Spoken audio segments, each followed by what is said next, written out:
I guess conventionally the understanding of a residency is of an artistic opportunity that's extended in time, where the artist or group of artists comes to a particular space and devotes days and then maybe weeks and maybe months to being located in that particular area.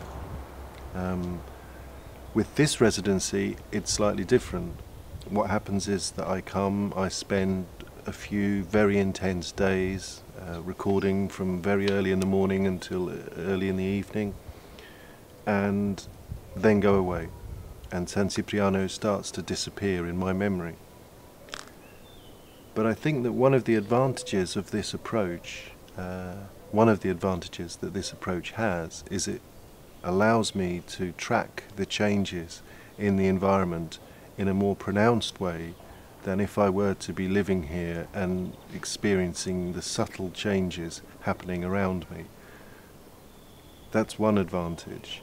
Another advantage is that the moments spent away from San Cipriano and the Picentini region can be moments of reflection, moments where I listen back to the recordings, I think about what those recordings reflect and represent, and having that kind of distance makes the recordings sound in a different way than they would sound if what I was listening to was something that I knew was 10 minutes away, up the street, or an hour away as a drive into the mountains.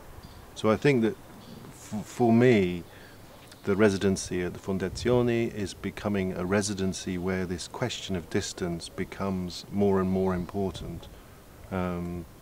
There's a question of distance in terms of the geographical area of San Cipriano and then of the Picentini. And that distance is reflected in the sound map, because you can see how the different spots with the recordings on are physically related in terms of how many meters or kilometers they are.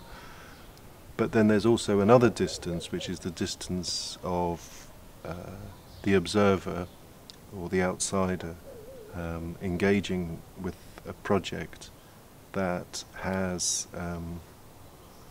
another life, where I am someone who remains outside of San Cipriano. And I think for me that distance is a salutary one. It's a distance that reminds me that I am not ever going to achieve a kind of authentic sense of this town, of these mountains, but that I must always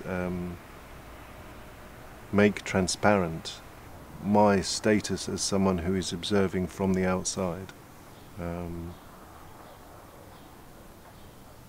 Although having said that, one of the ways that we have been working is through talking to people who live in San Cipriano, or who work in the area around it, or who have a special interest in the mountains, sometimes a professional interest. And by talking to them, other ways of thinking about this gap of distance can be developed. So the information that they provide, their reflections, their ideas, their collaboration becomes something that is a hidden dimension to the project. Hidden in the sense that so far I've not been talking explicitly about who these people are who contribute, people who I encounter.